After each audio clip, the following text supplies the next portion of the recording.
آج 8 اکتوبر ہے۔ یا اللہ تیرا شکر کہ تو نے آج کا دن دکھایا۔ مولا کریم میرے مہربان خدا مجھے، ہمارے سامعین کو، سب کو چھوٹے بڑے گناہوں سے محفوظ فرمانا۔ آج 8 اکتوبر ایک بہت ہی برے دن کی برسی منائی جا رہی ہے۔ 8 اکتوبر 2005 کو پاکستان میں ایک ایسا زلزلہ آیا جس نے پورے پاکستان کو ہلا کر رکھ دیا۔ کچھ لوگ تو براہ راست اس سے متاثر ہوئے، کچھ لوگ اس سے ہٹ کر متاثر ہوئے، کیونکہ جب بھی پاکستان میں کوئی بھی تباہی یا کوئی ڈیزاسٹر آتا ہے تو اس سے نہ صرف ایک علاقہ جو ہے متاثر ہوتا ہے بلکہ دوسرے علاقے بھی متاثر ہوتے ہیں۔ یہ جو زلزلہ تھا یہ اسلام آباد، آزاد کشمیر، بالا کوٹ، اس سے ریلیٹڈ علاقے، پھر خیبر پختونخوا، تقریباً پاکستان کے بیشتر علاقوں میں اس سے اپنی تباہ کاریاں پھیلائیں۔ کچھ لوگ تو اس بات پہ بات کر رہے ہیں کہ جی وہاں جو ہے وہ تعمیرات جو ہیں وہ نہیں ہو سکیں۔ مظفر آباد کے لوگ کہہ رہے ہیں کہ جی یہاں کچھ نہیں ہوا، بالا کوٹ کے لوگ کہہ رہے ہیں یہاں کچھ نہیں ہوا، خیبر پختونخوا کے لوگ کہہ رہے ہیں کہ یہاں کچھ نہیں ہوا۔ لیکن اگر دیکھا جائے تو ہوا یہ ہے، جو علاقے تھے جہاں یہ تباہیاں آئیں وہاں بھی لوگ اس کے لیے تیار نہیں تھے۔ میں اشارہ کرنا چاہتا ہوں ایک ڈیزاسٹر مینجمنٹ کی طرف، کہ ہم اکثر یہاں یہ بات کرتے رہتے ہیں کہ جب ہم قوموں کی خوبیوں کو تلاش کرتے ہیں تو پاکستان قوم کی ایک خوبی تو میں خاص طور پر اس کا ذکر کرتا ہوں کہ ہم سب جو ہے، کوئی حادثہ ہو جائے، کوئی مصیبت آ جائے تو ہم سب اکٹھے ہو جاتے ہیں، لیکن اس کے علاوہ ہمیں اکٹھا کرنے کے لیے بہت مشکل کام ہے۔ اس 8 اکتوبر 2005 کو بھی جو حادثہ آیا اس میں ہم سب اکٹھے ہو گئے، ہم سب نے مل کر ان لوگوں کی خدمت کی، ان کو دلاسا دیا، ان کی امداد کی، ان کے لیے گھر، کپڑے، جو کچھ بھی ہو سکتا تھا لوگ لے کر جو ہے وہاں پہنچے اور ان کی امداد کی۔ لیکن ان برسوں میں بھی ہم وہ تعمیر کرنا تو ایک الگ بات ہے، ہم کوئی ایک ایسا ڈیزاسٹر مینجمنٹ سیل جو ہے وہ بھی نہیں بنا سکے کہ جی اس کے حوالے سے کہ اگر آئندہ خدا نخواستہ کوئی بات ایسی ہوتی ہے، کبھی زلزلہ آ جاتا ہے، کبھی سیلاب آ جاتا ہے، کبھی کوئی جنگ آ جاتی ہے، کوئی اور حادثہ ہو جاتا ہے، تو ہم اس نیچرل اور ان نیچرل جو آفات ہیں اس سے نبٹنے کے لیے ہم نے کیا تربیت کی ہے، کیا ٹریننگ کی ہے۔ کیا میری خواہش تھی کہ 8 اکتوبر کو پاکستان کی طرف سے یونائٹڈ نیشن سے یہ ریکویسٹ کی جاتی کہ وہ اپنے جو انٹرنیشنل دن ہیں اس کے اندر 8 اکتوبر کو انٹرنیشنل ڈیزاسٹر مینجمنٹ ڈے کے طور پر جو ہے اس کو منایا جائے، پوری دنیا میں منایا جائے، کیونکہ اس طرح کے حادثات جو ہیں کوئی یہاں نہیں ہوتے۔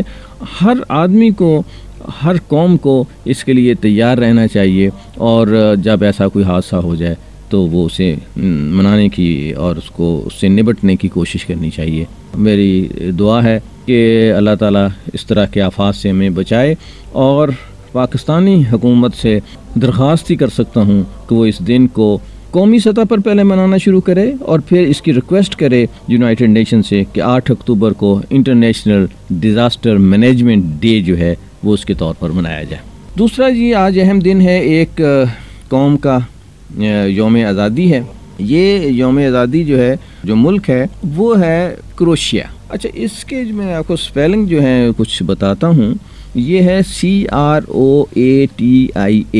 اچھا، اس کو میں نے تو اپنے ایک اردو کا لفظ ہوتا ہے،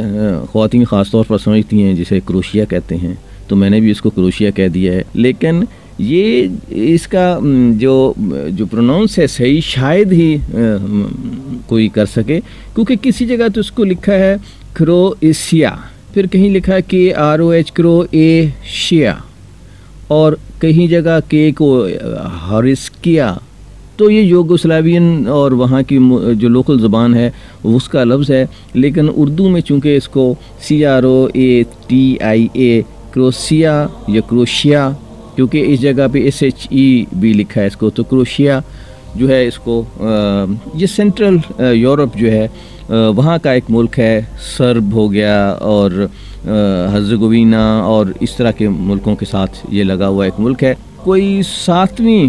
صدی میں یہ کروسٹ جو تھے، جو وہاں کے رہنے والے لوگ ہیں، کروٹس، وہ جو ہے یہاں آئے اور جنہوں نے آ کے یہ موجودہ کروشیا کو آباد کیا، اور پھر یہاں بادشاہ شروع ہو گئی 9 صدی جو ہے 9ویں صدی میں، اور اس کے پہلا جو بادشاہ تھا اس کا نام تھا ٹومشلیو،